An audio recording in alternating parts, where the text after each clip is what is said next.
ጌታ ራራል ወገኖች አሜን በሉ እስቲ ራራውላችሁ አለ ጌታ ራራልን ጌታ አሜን በሉ አላውቅም ራራውላችሁ አለ ክብር ለሱ ይሁን አሜን እንዴት እንደምናገር አላውቅም ግን ራራውላችሁ አለ ጌታ ክብር ለኢየሱስ ክርስቶስ ዛሬ በሚመጣው ቃል እግዚአብሔር ይፈውሳል በሚመጣው ቃል እግዚአብሔር ይዳስሳል በተለየ መንገድ ጠበቁት ኢየሱስ በመካከላችን አለ ክብር ለሱ ይሁን ፓስተራችንን ወደዚህ ጋብዛለሁ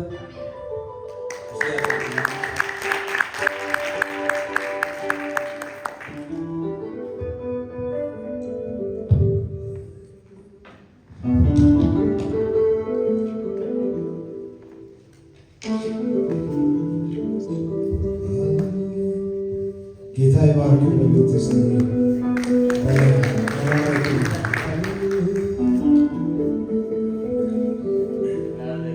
እንደው ልማዴ ነው እኔጋ መዘመር እንደው ልማዴ አለኝ ችግር ፊት መዘመር ስላንተ ሲወራ ደስ ደስ ይለኝ ሁሉ ደህና ነው ስል ደህና ሆኖ ቀረ አስፈሪው ተራራ ሆነ እንዳልነበር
አይቀጥልም ሲሉ ይኸው ጨመረና ደግሞ እንደገና አነሳኝ አከበረኝ እድል ሰጠኝና እንደገና አነሳኝ እድል ሰጠኝና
እግዚአብሔር አምላካችን የረዳን ጌታ የተባረከ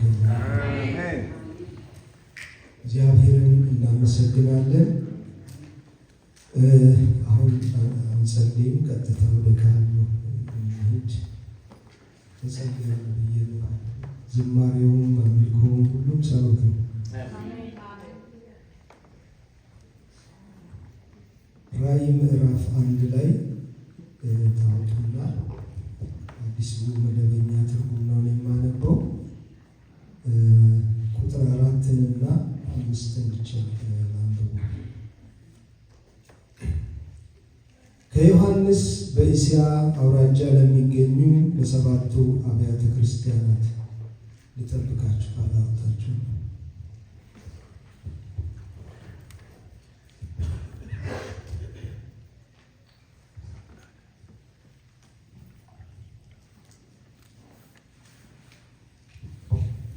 ከዮሐንስ በእስያ አውራጃ ለሚገኙ ለሰባቱ አብያተ ክርስቲያናት ካለውና ከነበረው ከሚመጣውም በዙፋኑ ፊት ካሉት ከሰባቱ መናፍስት እንዲሁም ታማኝ ምስክር ከሙታን በኩር የምድር ነገሥታት ገዢ ከሆነው ከኢየሱስ ክርስቶስ ጸጋና ሰላም ለእናንተ ይሁን ይላል። እግዚአብሔር ይባረክ። እንደምታውቁት ሐዋርያው ዮሐንስ በሮም ባለስልጣናት ታስሮ ፍጥሞ ወደምትባል ደሴት ተወስዶ ነበረ እና እዛ ባለበት በስደት ምድር ባለበት እስር ቤት እንደ እስር ቤት ነው። ያው መቼም ራቅ አድርገው በቃ ሰዎችን እንዳያገኝ እንዳያመሰክር የሚያየው ባህር ነው፣ የሚያየው ውሃ ነው፣ የሚያየው ድንጋይ ነው። እንደውም እዛ ስራ ያሰሩት እንደነበረ ይነገራል። እሱን እርግጠኛ ባንሆንም ግን በቃ ከሮም አካባቢ ራቅ አድርገው ሰው በማገኝበት ቦታ ላይ በዛ ሲያስቀምጡት ለካ እግዚአብሔር ዓላማ ነበረውና ሰማያዊ ተከፈተና ራእይ ማየት ጀመረ። ከጌታችን ከኢየሱስ ክርስቶስ መልእክት ተቀበለ። በጣም እስከዛሬ ድረስ በተለይ ታውቃላችሁ የዳንኤልን መጽሐፍ ስታነቡ ብዙ የሚናገራቸው ዳንኤል ራሱ ያያቸው ራእዮች አሉ፣ የተናገራቸው ነገሮች አሉ። እነሱን መግለጥ ማለት መረዳት አንችልም ነበር። ዮሐንስ ይህን ራእይ ባይቀበል ስለ ወደፊቱ እግዚአብሔር ምን እንደተናገረ ማወቅ አንችልም ነበር እና እዚህ ላይ ግን በጣም አብራርቶታል። በጣም ልዩ የሆነ መልእክት ነው የተቀበለው። ሙሉ በሙሉ እንኳን ባይገባን ግን በጣም ወደፊት ሊሆን ያለውን ነገር መሰረታዊውን ነገር እንድንጨብጥ ያደረገ መልእክት ነው የተቀበለው ዮሐንስ እና መልእክቱን ከጌታ ከኢየሱስ ተቀብሎ ለሰባቱ አብያተ ክርስቲያናት በምዕራፍ 2 እና 3 ላይ የምታገኟቸው 7 አብያተ ክርስቲያናት በዛን ጊዜ በኤዥያ ማይነር የነበሩትን አሁን ቱርክ ባለችበት በቱርክ ውስጥ ያሉ 7 አብያተ ክርስቲያናት ለእነኚህ ነው መልእክት የተቀበለው እና መልእክቱን ከመናገሩ በፊት የሚናገራቸው ኢየሱስ ክርስቶስን ሲያስተዋውቃቸው አሁን ያየው ኢየሱስ በፊት አብሮት የበላ አብሮት የጠጣ ሲያስተምረው የነበረ ራባዩ አይደለም። አሁን በዛ ክብር አይደለም ልላችሁ ነው። እሱ ነው ግን በተለየ ክብሩ ነው አሁን የተገለጠለት። በተለየ ክብሩ እንደ ድሮ እንደሚያውቀው አይነት አይደለም። ስለዚህ ሊያየው የማይችል በቃ በፊቱ መቆም የማይችል በልዩ ክብር የተገለጠለትን ጌታ ይህንን ጌታ ማንነቱን ለሰባቱ አብያተ ክርስቲያናት በመናገር ይጀምራል እና ሲጀምር ምን ይላል? ካለው ይላል። አንደኛው ካለው ነው መልእክቱ የሚመጣላችሁ ይላል። ካለው የሚለው ቃል ኢየሱስ ሕያው መሆኑን የሚያሳይ ነው። መቼም የሞተ ቢሆን ኖሮ ይሄ መልእክት ዋጋ አይኖረውም ነበር። ይሄ የሚናገረው መልእክት ዋጋ አይኖረውም ነበር። ስለዚህ ምንም ማለት ከሞተ ሰው መልእክት አመጣው ቢል ማንም ምንድን ነው ይሄ ምናልባት የሌላ አይነት ማለት እምነት ውስጥ ገብቷል ወይም ደግሞ ከአጋንንቱ ዓለም ነው የሚሰራው ነው የሚያስብለው እና ከሞተ ሰው መልእክት አመጣሁልህ ቢለኝ ሰው እንደሱ ነው የማስበው። እና ግን ሕያው ከሆነ ዛሬም ከሚሰራ ሕያው መሆኑ ብቻ ሳይሆን አሁን እየሰራ ካለ ባለስልጣን ከሆነ በአባቱ ቀኝ ከተቀመጠ ከዚህ ጌታ መልእክት እንደሚያመጣላቸው አስረግጦ ለመናገር ስለፈለገ ካለው ብሎ ይጀምራል። ሃሌሉያ! ክብር ለስሙ ይሁን። እግዚአብሔር የተባረከ ይሁን። ስለዚህ ካለው መልእክትን ተቀብሎ ያመጣል። በሙሉ ክብሩ አለ ኢየሱስ። ከሞት የተነሳ ሕያው የሆነ አምላክ መሆኑ ብቻ ሳይሆን አሁን እየሰራ ያለ አምላክ ነው።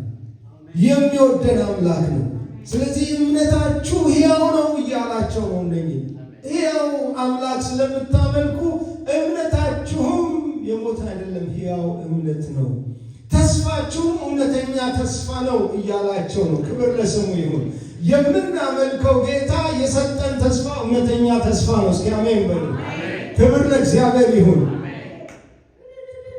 ኢየሱስ ጌታ ነው። አሁን አውቃለሁ ምናልባት ባይምራችሁ ዛሬ ፓስተር ነው ወይ ያገለግለ ያለው ይህን ቃል በጣም በብዛት ግን ለሁላችን የተጻፈ ነው። ኢየሱስ ጌታ ነው። ክብር ለእግዚአብሔር ይሁን። አሜን። እስኪ አጨብጭቡ ለዚህ ጌታ ለጌታ ከሆነ እውነተኛ ጭብጨባ ነው። ጌታ መከራ ነው። ስለዚህ ካለው መልእክት ያመጣላቸዋል። ኢየሱስ ክርስቶስ እኔ ነኝ ያለ ጌታ ነው። አሁን ያለ ጌታ ነው። ብዙ ሃይማኖቶች የሚያመልኳቸው አምላክ ብለው የሚያመልኳቸው ጌታ ብለው የሚሰግዱላቸው በሕይወት የሌሉ ናቸው። መቃብራቸው አለ። ስለዚህ ተመልሰው ይምጣ አይምጣ እርግጠኛ ለማይሆኑት አምላክ ጸሎትን ይስማ አይስማ እርግጠኛ ላልሆኑለት አምላክ ይሰዋሉ፣ ያጥናሉ። ስለዚህ እርግጠኛ እንዲሆኑ እነኚህ ቤተ ክርስቲያናት የሚመጣላቸው መልእክት ሕያው ከሆነ አምላክ፣ ባለስልጣን ከሆነ አምላክ፣ የተናገረው ከሚፈጸምለት አምላክ፣ የሆነው የሚናገረው ሁሉ እውነት ከሆነ አምላክ እንደሚመጣላቸው ይናገራል። ሕያው አምላክና መልካም ኢየሱስ ጌታ ነው። ካለው ለዘላለም ከሚኖረው ከሞት ከተነሳ በኋላ መቃብሩን ይጠብቁ የነበሩ ይህንን ታሪክ ሊያዳፍኑ ሕያው መሆኑን ሊያዳፍኑ ሞክረው ነበረ። የሃይማኖት መሪዎች ከሞት ሲነሳ ታስታውሳላችሁ። ጠባቂዎቹ እየጠበቁ እያለ አንድ መልአክ መጣ፣ ብርቱ መልአክ። የመቃብሩ ላይ የነበረውን ድንጋይ አንከባልሎ በላዩ ላይ ተቀመጠ ይለዋል። በተለይ ማቴዎስ ሲገልጽ ድንጋዩ ላይ ተቀመጠ። እነኛ ጠባቂ ተብለው የነበሩ ሰዎች፣ በመቃብሩ ዙሪያ የነበሩ የሮም ወታደሮች በዚህ መልአክ ፊት መቆም አልቻሉም፣ ደንግጠው ወደቁ። ሴቶቹን ግን እናንተ አትፍሩ አላቸው። ማንን እንደምትፈልጉ አውቃለሁ፣ አትፍሩ አላቸው። በዛ ድንጋጤ ሮጠው ሄደው ለካህናት አለቆችና ለሽማግሌዎች አረ የሆነውን እንንገራችሁ፣ ምን ተፈጠረ? ምን ሆነ? እየጠበቅን እያለ አንድ ብርቱ መልአክ መጣ። የመቃብሩን ድንጋይ ያነሳ፣ በመቃብሩ ላይ ተቀመጠ። በፊቱ መቆም አልቻልም፣ ወደቅን። ተነስቷል፣ ሕያው ነው ብለው ሲያበስሯቸው በሉ ዝም በሉ፣ አሁን እኛ ገንዘብ እንሰጣቸዋለን። ጉቦን ተቀብለው ደቀ መዛሙርቱ መጥተው ሰረቁት። ችግሩ ግን የሚዳፈን ነገር አይደለም። ኢየሱስ ሕያው ነው። ሃሌሉያ። ሁለተኛ ከነበረው ደግሞ ይላል ከነበረው ኢየሱስ ክርስቶስ ፍጡር ብቻ ሳይሆን ዘላለማዊ አምላክ እንደሆነ እግዚአብሔር ጋር እኩል የነበረ እግዚአብሔር ሰማይንና ምድርን ሲፈጥር አብሮ የፈጠረ አምላክ እንደሆነ እርግጠኞች እንዲሆኑ አሁን ሃሌሉያ የሚያመልኩት አምላክ እሱ አምላክ እንደሆነ ኢየሱስ መልእክት የሚልከው ኢየሱስ እሱ ራሱ እግዚአብሔር እንደሆነ ሲናገር የነበረ አንድ ቦታ ላይ የጀመረ ማለት አይደለም። በታሪክ አንድ ቦታ ላይ እንዲህ የሚለው ሃይማኖት አለ። ዋይት ሃውስ እንደሱ ነው የሚሉት፣ ፍጡር ነው ይላል። ግን ፍጡር አይደለም፣ የሆነ ቦታ የጀመረ አይደለም፣ አብሮ ፈጣሪ ነው። ሃሌሉያ! ክብር ለስሙ ይሁን። ከእግዚአብሔር አብ ከእግዚአብሔር ወልድ ጋር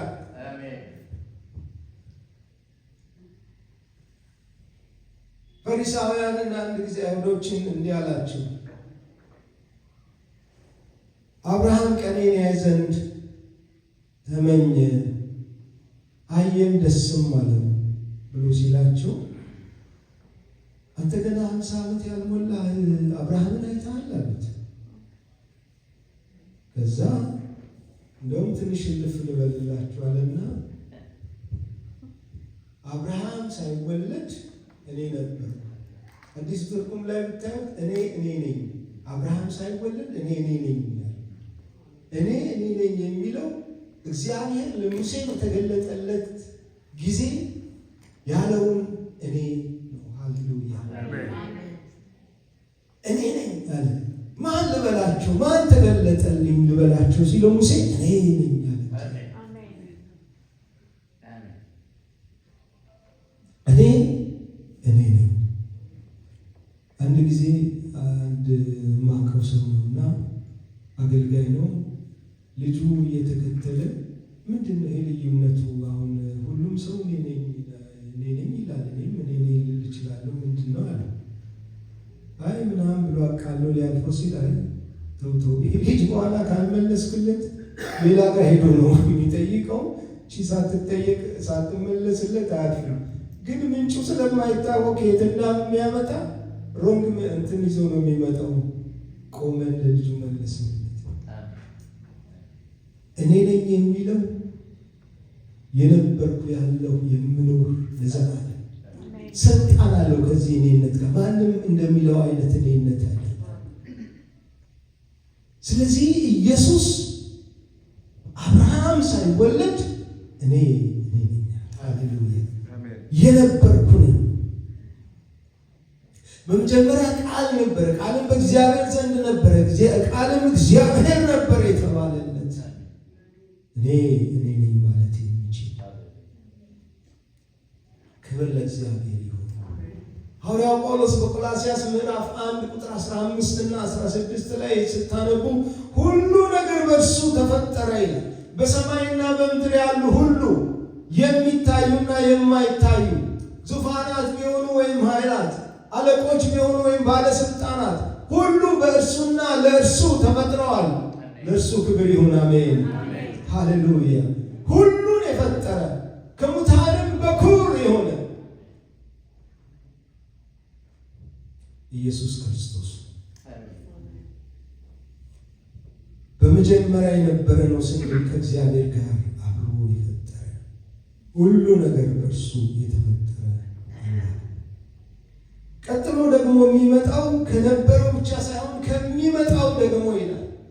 ይሄ ጌታ ይመጣል ይላቸዋል። ሃሌሉያ! እስኪ ይመጣል በሉ። ኢየሱስ ይመጣል በሉ። ኢየሱስ እንደተናገረው ይመጣል በሉ። ክብር ለስሙ ይሁን። የሚመጣ ሁሉ የተነገረው ነገር ከተፈጸመ መምጣቱም እርግጠኛ ነው ማለት ነው። የሚመጣ አምላክ የነበረ ያለ ብቻ ሳይሆን ደግሞ የሚመጣ ራእይ 1 ቁጥር 8 ላይ እዛው ላይ ሄዳችሁ ብታዩ ያለውና የነበረው የሚመጣ ሁሉን የሚገዛ ጌታ አምላክ አልፋና ኦሜጋ እኔ ነኝ ይላል። ሃሌሉያ! ካለውና ከነበረው ከሚመጣው ከሰባቱ መናፍስት ከታመነው ምስክር ከሙታን በኩር ከሆነው ከኢየሱስ ክርስቶስ ጸጋና ሰላም ለእናንተ ይሁን። ለወደደን ከኃጢአታችን በደሙ ላጠበን መንግሥትም ለአምላኩና ለአባቱ ካህናት እንሆን ዘንድ ላደረገን ለእርሱ ከዘላለም እስከ ዘላለም ክብር ይሁን ይልና ቁጥር 8 ላይ ያለውና የነበረው የሚመጣ ሁሉን የሚገዛ ጌታ አልፋና ኦሜጋ እኔ ነኝ። አልፋና ኦሜጋ እኔ ነኝ። ሕያው ባይሆን ኖሮ መምጣት አይችልም ነበር። ኢየሱስ ክርስቶስ ሲመጣ በግልጽ እየታየ በክብር ነው የሚመጣው። ቁጥር 7 ላይ እሱን ነው የሚለው፣ እነሆ በደመና ይመጣል፣ እነሆ ከደመናት ጋር ይመጣል፣ ዓይንም ሁሉ ይወጉትም ያዩታል፣ የምድር ወገኖች ሁሉ ስለ እርሱ ዋይ ዋይ ይላሉ።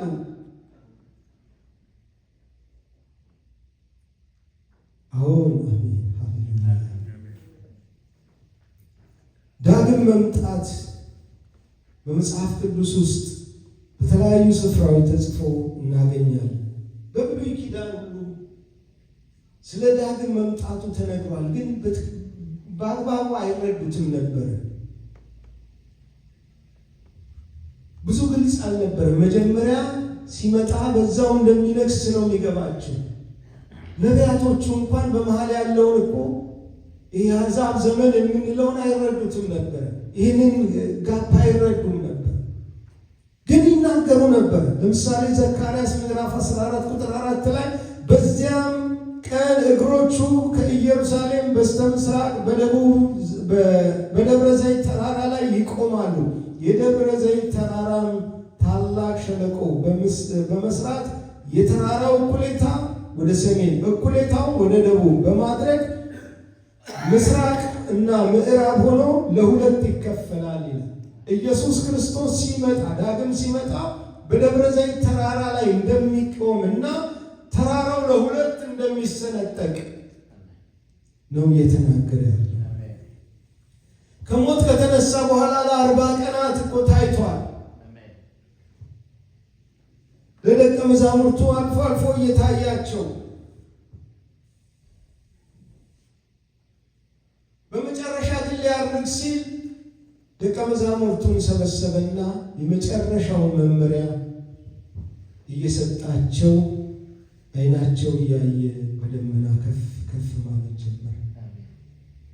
ዓይናቸውን ቀና አድርገው ሲመለከቱ መልአክ መጣና እናንተ የገሊላ ሰዎች ምንድን ነው የምትመለከቱት? እንዲሁ ሲሄድ እኮ እንዳያችሁት በዚሁ አይነት ሁኔታ ተመልሶ ይመጣል። ኢየሱስ ይመጣል። ሃሌሉያ! የሚመጣ አምላክ ስለሆነ ደስ ይለናል። ይሄ ሁሉ ነገር ያልፋል እያላቸው ነው። ይመጣል ጌታ አንድ ቀን ለጻፈላቸው ክብር ለስሙ ይሁን። ሃሌሉያ! ለምን ሰባት አብያተ ክርስቲያናት ይሄን ነው የሚላቸው። ይመጣል፣ አይዟችሁ፣ ይሄ መከራችሁ አይቀጥልም፣ ይሄ ስቃያችሁ አይቀጥልም፣ ይሄ ሰቆቃ አይቀጥልም። ይመጣል። ሃሌሉያ! ይመጣል። ደግሞ እሱ ወዳለበት ይወስደናል። የሚመጣ ጌታ ነው ይላል። በመጀመሪያ ሲመጣ እንደመጣው አይነት አመጣጥ አይደለም ግን የሚመጣው አሁን እንደ በግ ሆኖ አይደለም የሚመጣው።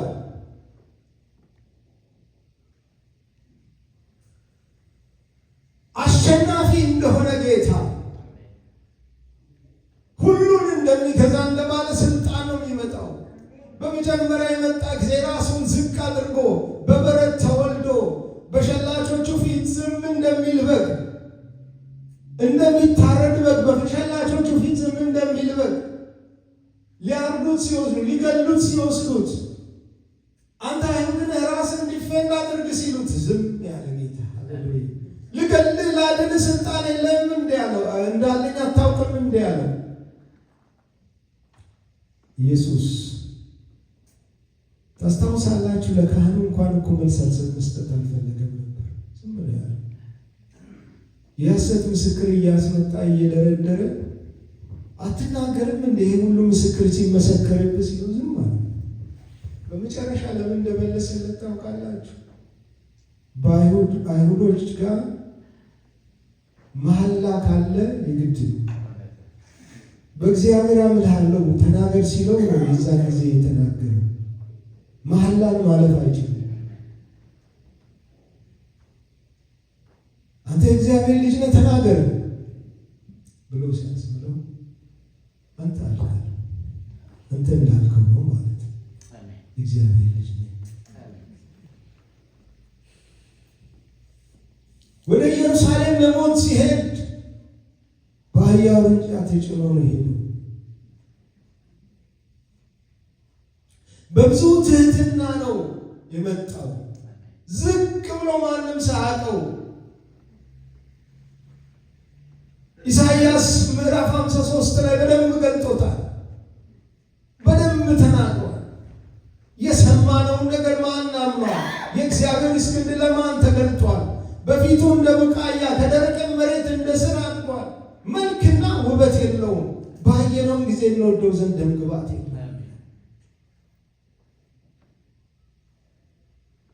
አሁን ሲመጣ ግን እንደሱ አይመጣም።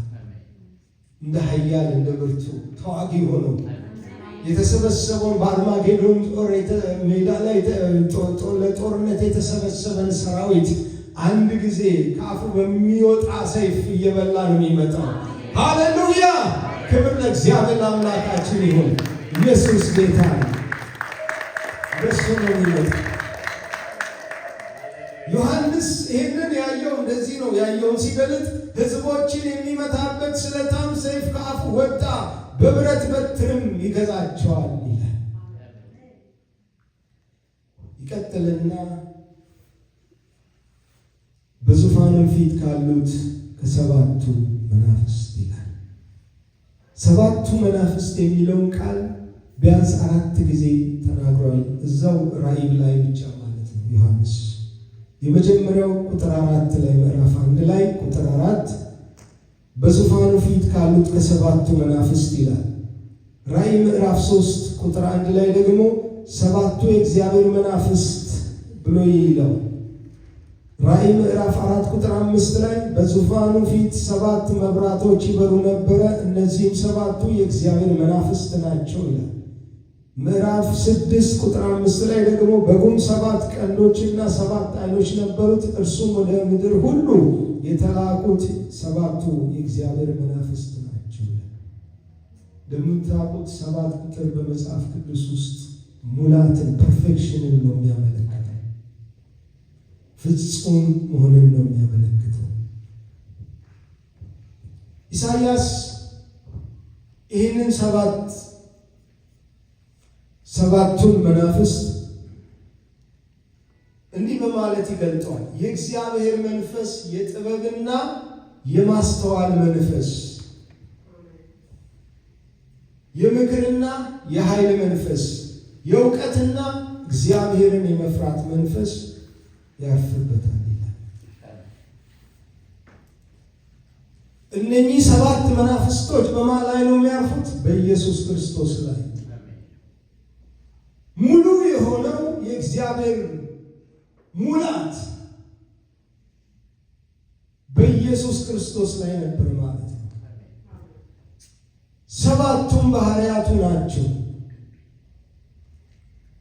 እሱን ነው የሚያመለክተው። ፍጹም ከሆነው አምላክ ነው መልእክት የማመጣላችሁ፣ ሙሉ ከሆነው ጌታ ነው መልእክት ይዤ የመጣሁት ነው የሚላቸው። መልእክቱን ከመናገሩ በፊት የጌታን ማንነት የገለጠላቸው ከሰባቱ መናፍስት።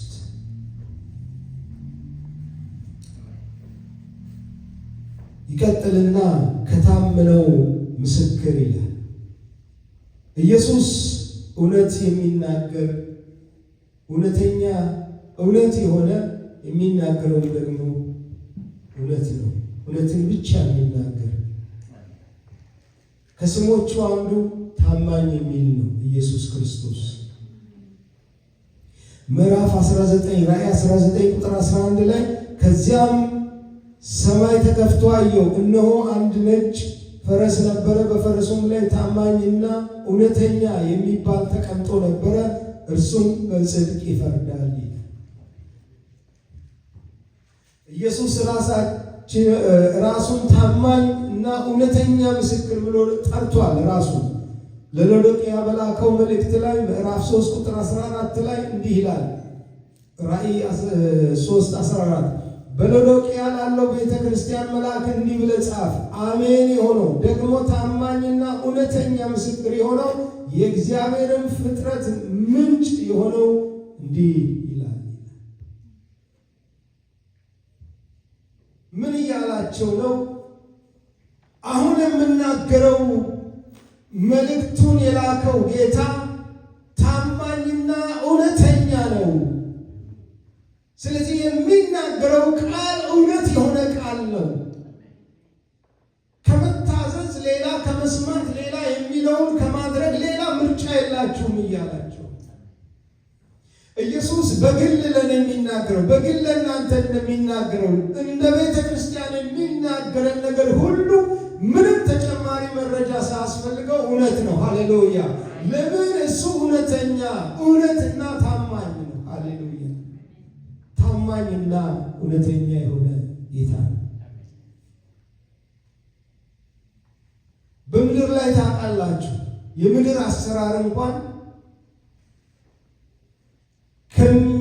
ማለት ፍርድ ቤት ኬስ ሲመለከቱ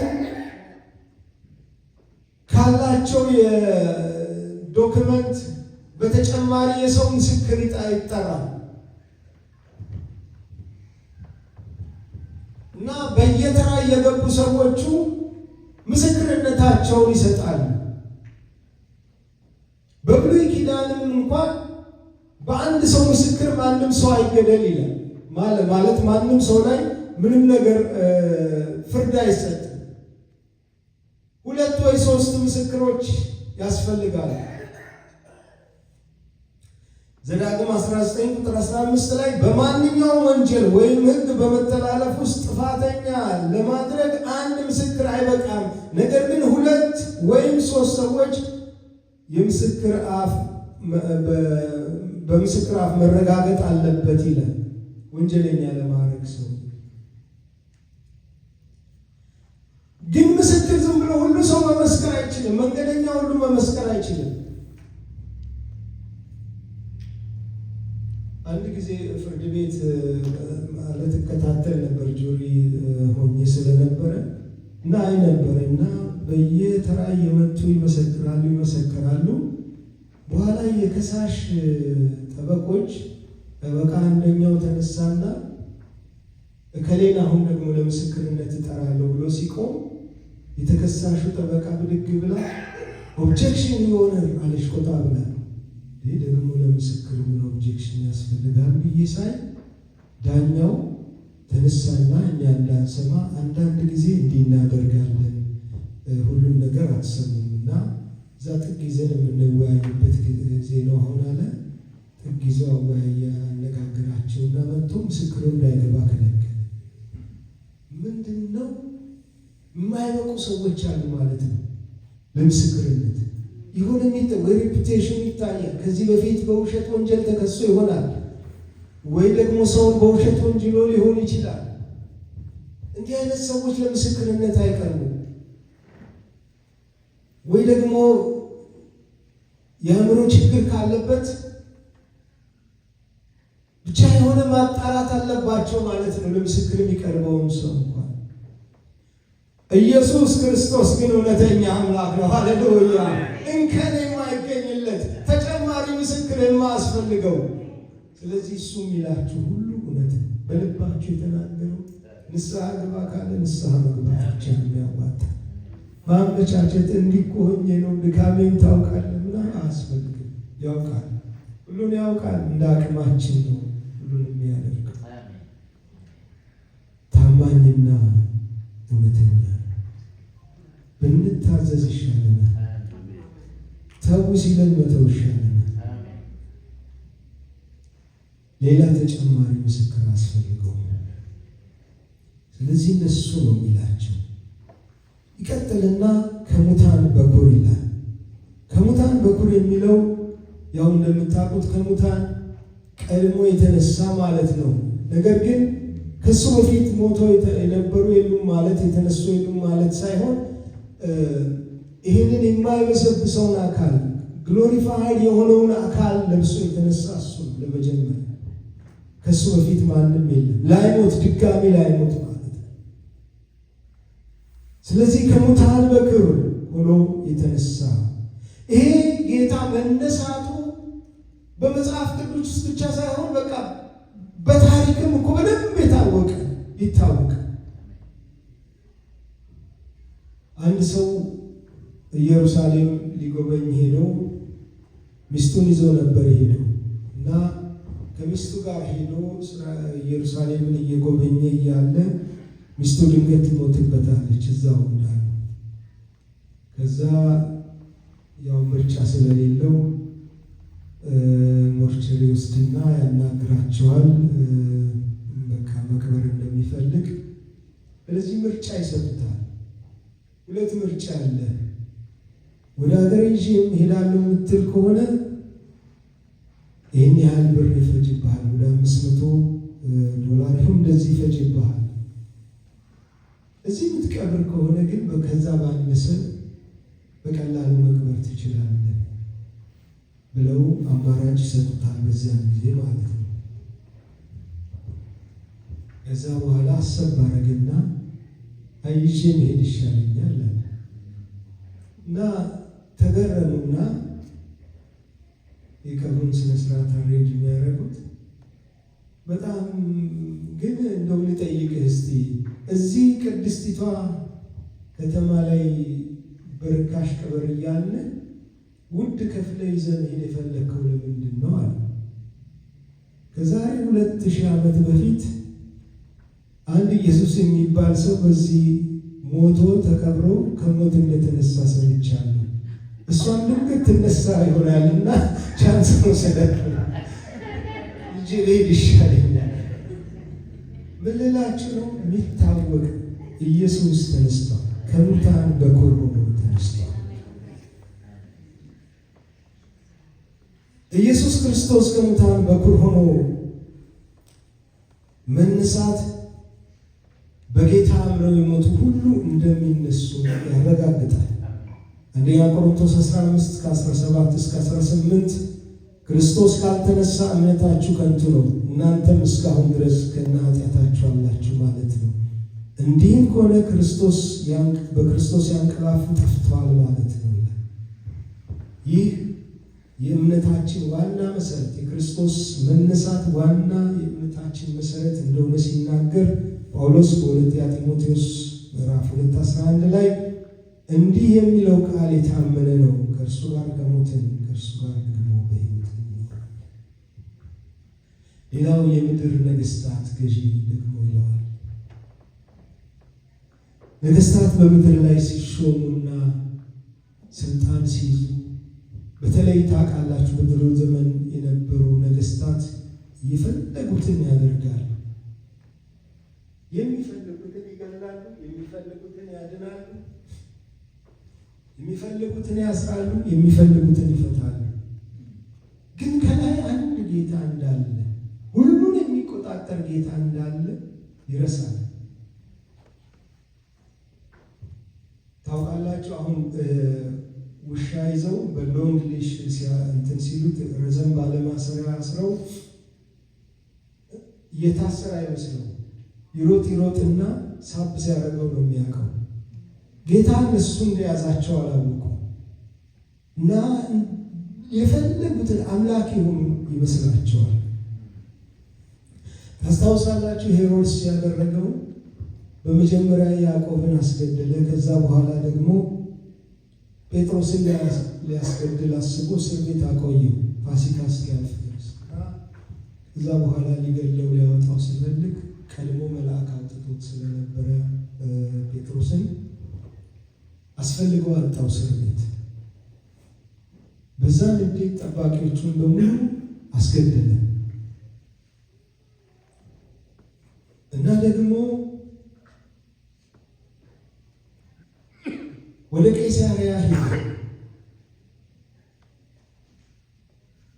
ቄሳርያ ሄደና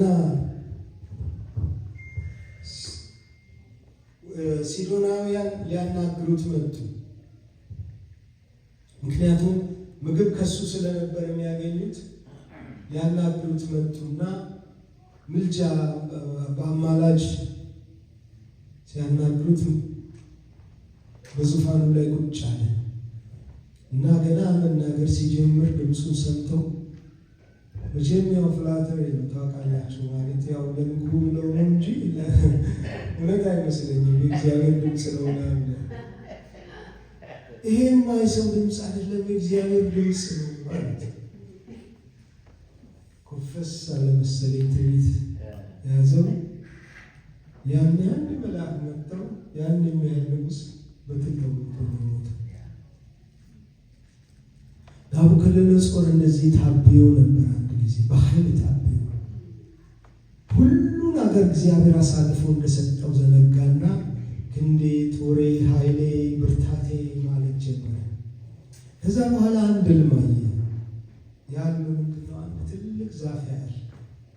በዛ ዛፍ ላይ ዛፉ ፍሬን አፍርቶ ነበረ። ሙሉ ፍሬ ነበረበት። እንደገና ወፎች ይመጡና በዛፉ ላይ ይጠለላሉ። ከስሩ ደግሞ በጥላው ስር አራዊት አሉ። ከዛ በኋላ ይህንን እያየ እያለ ዛፉ በጣም ከመርዘሙ ከትልቅነቱ የተነሳ እስከ ምድር ጫፍ ድረስ ይታይ ነበረ። ይህን እያለመ እያለ አንድ መልአክ መጣና ዛፉን ቁረጡ አለ። ግን ጉቶውንና ስሩን ብቻ አቆዩታል። ወፎቹም ይበተኑ፣ አራዊቱም ይበተኑ። ይህን አየና የሚተረጉምለት ሲያጣ ያስቀረና ዳንኤል ትርጉሙን እንዲህ እያለ ሲነግረው እናያለን።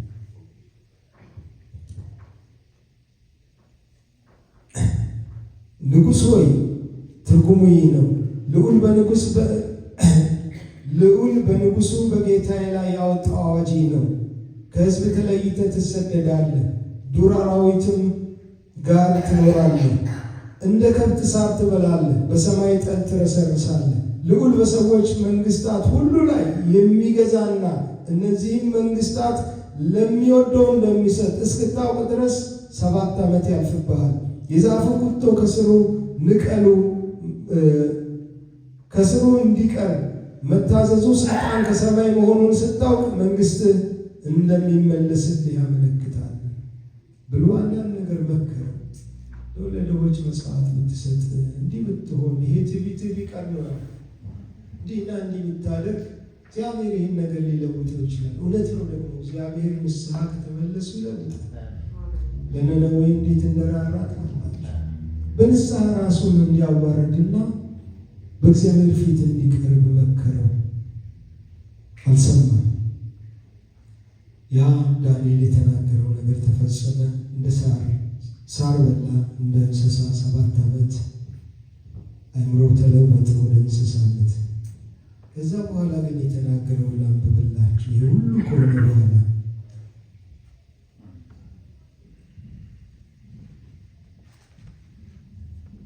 ዳንኤል ምዕራፍ 4 ከ34 እስከ 37 ኢዮብ አንብብልኝ።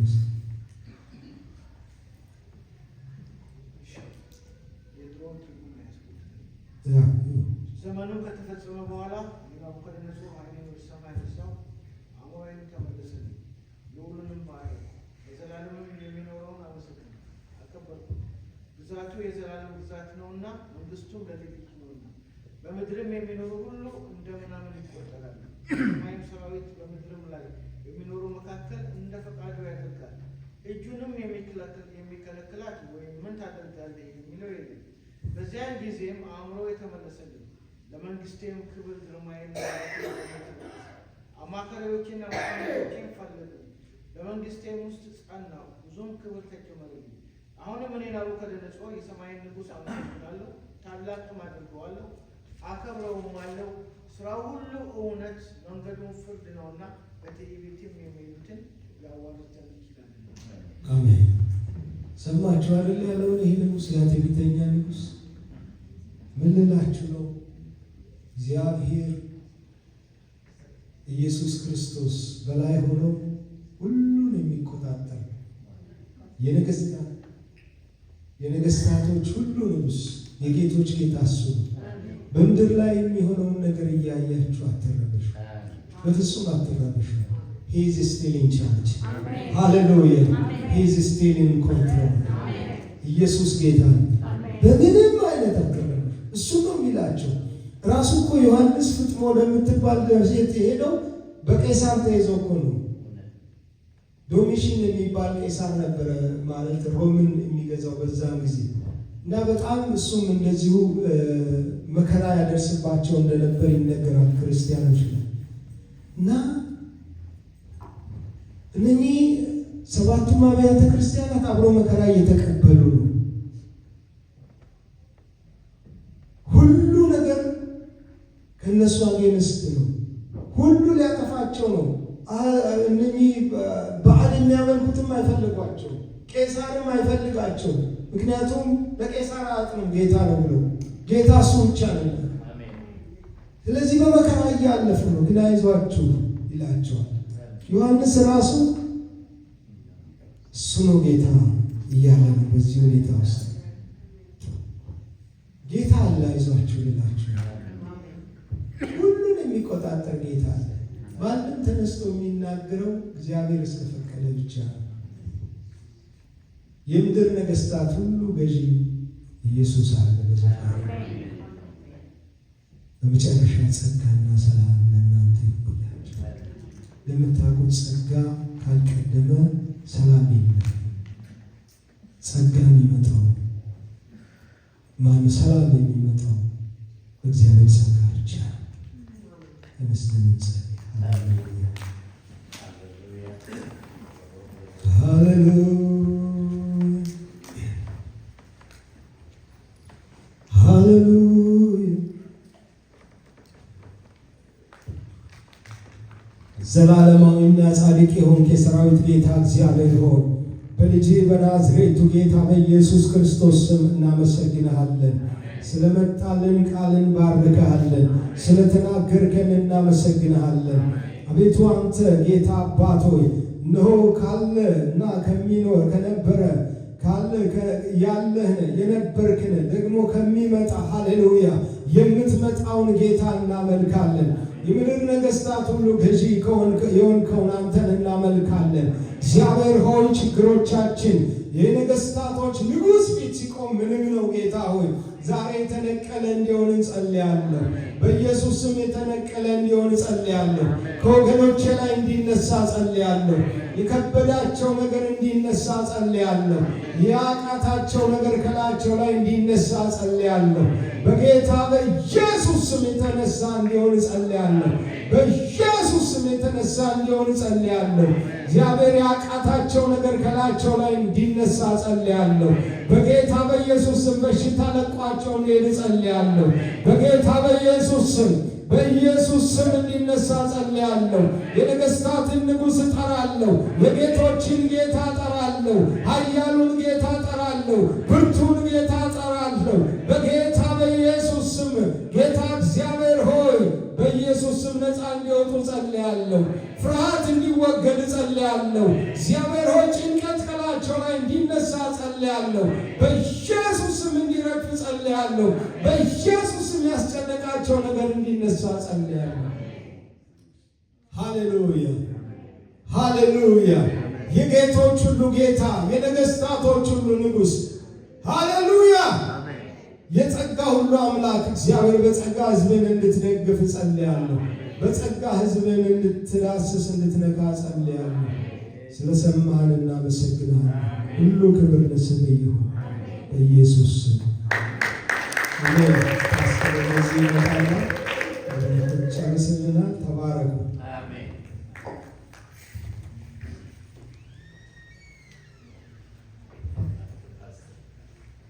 ጌታ ይባረክ። ፓስተር ጌታ ይባርክ በሉ። እግዚአብሔር ይባረክ። በጣም ድንቅ ጊዜ ነው የነበረው። እግዚአብሔር ይባረክ።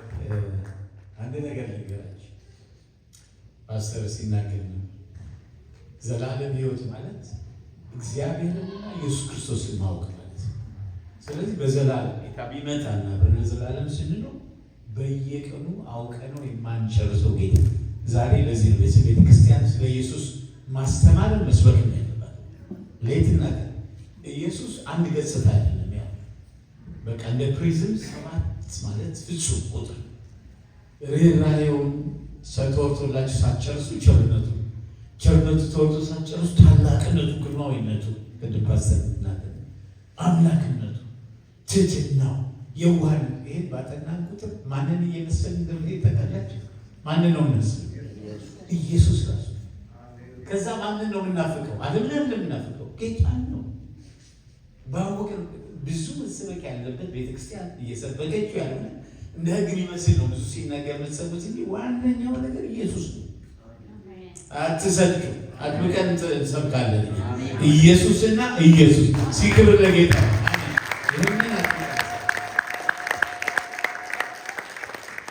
ራሱ ፓስተር እኔ ራሴ ዛሉ ቆንኩ ነው ያሰብኩት ያለኝን ኤግዛይትመንት ስለ ኢየሱስ ሲወራስ ራሴ ልክ እንደቆምኩ ፓስተር ዛሬ ለብሶ ነው የቆም የቀለድኩት በሁላችን ውስጥ ያለ እግዚአብሔር ይባረክ።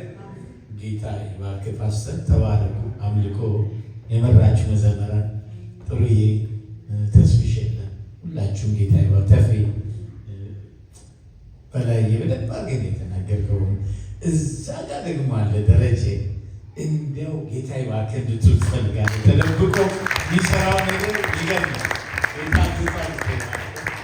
በጣም በእውነት በተለያየ አገልግሎት የምታገለግሉ አንዳንዴ እዚህ ቆመን ተረዳሃል። በጣም ነው የሳብኩት። ለምን ዘን እዚህ ቆሜ ሰዎች የቆሙትን እንኳን መረሳበት ጊዜ ግን ሰው አይረዳም እና አንዳንዴ በቃ ረስተን እንወርዳለን። እዚህ ያገለግሉት እንኳን ሳይቀርማል እና ቅር እንዳይላችሁ ያው እኛ ሰዎች ስለሆን ብቻ ነው።